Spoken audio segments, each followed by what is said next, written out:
नमस्कार मंडळी, स्टार प्रवाह वाहिनीवरील तू ही रे माझा मितवा ह्या मालिकेच्या पुढील येणाऱ्या भागामध्ये आज आपण पाहणार आहोत की अर्णव हा अतिशय दुःखी मनाने ईश्वरीच्या व तिच्या आठवणीचे सर्व फोटो जाळतो आणि त्या ठिकाणी आपण पाहतो अंजली येते आणि अंजली विचारते की काय झालं चिंटू, एवढा का दुःखी आहेस आणि हे कसले पेपर जाळले आहेस. आणि त्यावेळेस ईश्वरी देखील सर्व प्रकार पाहत असते आणि मनोमन बोलते की आता जर अंजली ताईला यांनी सर्व काही सांगितले तर असा विचार करून ती खूपच घाबरते.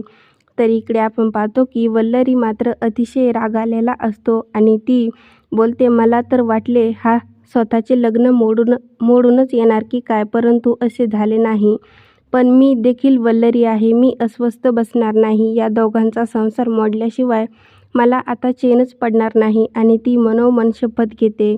तर इकडे आपण पाहतो की अर्णव आणि ईश्वरी रूममध्ये असतात. तेव्हा अर्णव हा ईश्वरीचे आपल्या कपाटातील सर्व कपडे काढून बाजूला ठेवतो आणि ईश्वरी त्याला अडवण्याचा प्रयत्न करते, परंतु अर्णव काही ऐकत नाही आणि तो बोलतो, आजपासून तू या पार्टिशनच्या पलीकडे राहायचं.